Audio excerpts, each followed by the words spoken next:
association is not an association that is new to me.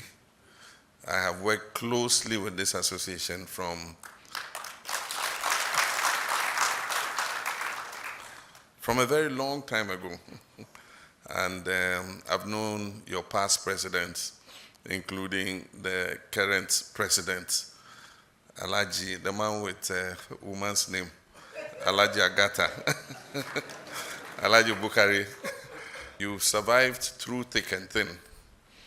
And you survived because you are wise people.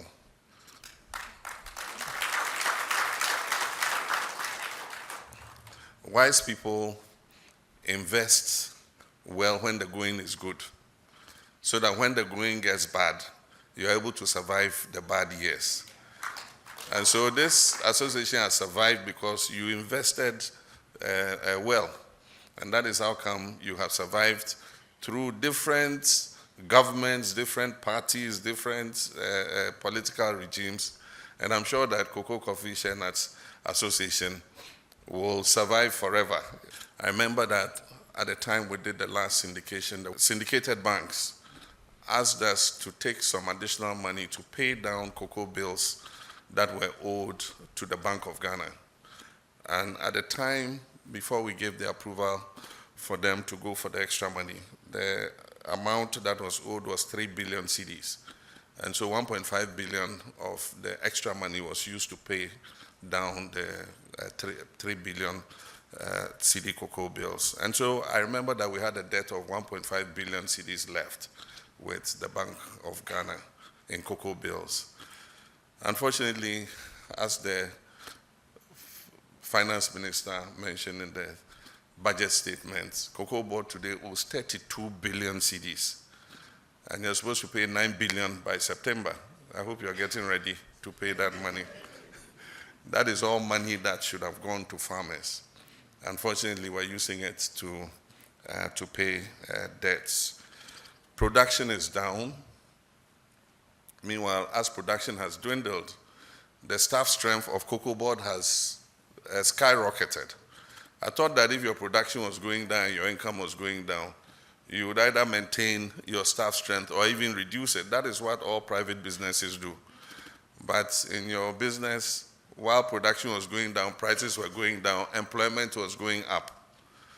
And so the Cocoa Board ends up spending, as at last year, 3.something billion, 3.4 billion or something, on mostly administrative and headquarters expenses.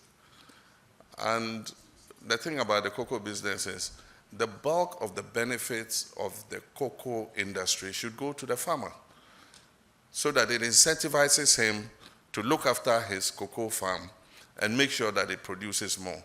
I can understand that, yes, climate change is affecting the cocoa industry. I can also understand that, yes, galamsey is affecting the cocoa industry.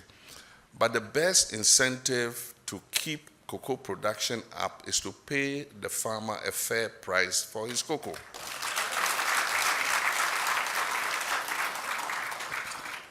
Because even though some of the galamseyers force the farmers of the land, there are also some farmers who voluntarily give up their cocoa farms for galamseyers to come and produce gold and share the gold with them. And that is because they don't see the value of the cocoa they are farming. There were times when the producer price paid to cocoa farmers went below 40%.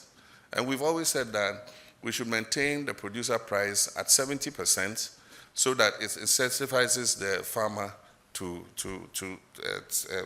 produce more. In the first 4 years, there was virtually no increase in the producer price. And we kept saying, at least adjust for foreign exchange loss, because the foreign exchange had always continued to slip. And so if even the international price remains static, the cocoa farmer should get more cedis, because if the foreign exchange has moved from 4 cedis to 6 cedis, then it means that in CD terms he's getting less. And that is how come in the past, anytime we adjusted the cocoa price, we looked at the international market price, and then we also looked at the movement of the cedi and the dollar, and we added something onto the cocoa farmers. This year will be what I call a year of correction because of what they have inherited from the past administration. He spoke about the rollover. Money was taken for cocoa but could not be supplied in the past cocoa season. And so 333,000 tons debt of cocoa was handed over to them. And so in this year's production, they must pay the 333,000 tons, which was sold, as he told you, at $2,600 per metric ton. And so what is available to them is the difference between 333,000 tons and whatever might be the final figure of this year. And so this year will be a year of correction so that we can bring the industry back on track. But so far they've done well. They've been able to ship at least above 200,000 tons to pay for the debt of last year. We have to make sure that people are not cutting down cocoa trees to mine gold. Gold, you mine the land, and once it's mined out, the land becomes useless to you. But if you plant cocoa on the land, every year it will yield revenue. Every year it will yield revenue. And a cocoa tree can last 30 years or more and produce money every year. So it makes more sense to leave that gold under the ground and rather depend on your cocoa tree than to mine the ground and make it useless to our children and our children's children. And so I'll encourage, and I was saying that maybe we should pass laws that prevent people from cutting down cocoa trees for mining. And so that's something that we're going to explore and see how we're able to achieve our objective. The spokesperson for the association spoke about the Bupe Shenat factory. I am particularly pained by what has happened to that factory because I was the prime mover behind the establishment of the factory. It was a promise that was made by Professor Atta Mills to build 2 Shenat factories in the north.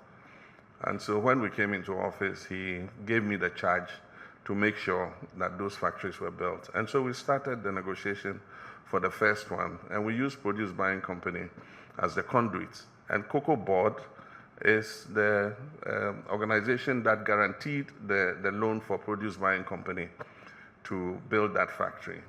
And unfortunately, the factory was running well. It had capital, it had stock of share nuts it was processing when the change of government happened. New administration, new management was sent to the factory. They not only spent the capital, but the stock of share nuts that they could have processed to make more money, they sold to another factory and collected the money and spent that one too.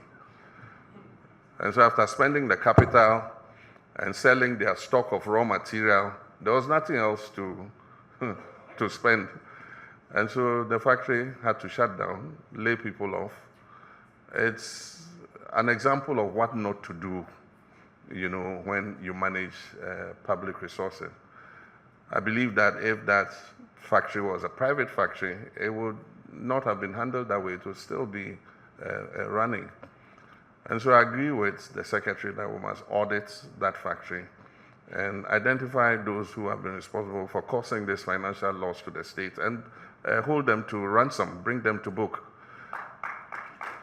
And when we have done that, I think that it's possible to revive that factory. The machines are still there. Indeed, at the time we were leaving office, we were negotiating with Commercial Bank to install a fractionation plant for them so that they could process the share nuts and the share butter to its last refined component. And unfortunately, we left office and that project did not come on. But it is a viable factory and it can create employment and generate wealth, not only for the produce buying company, but also for cocoa board.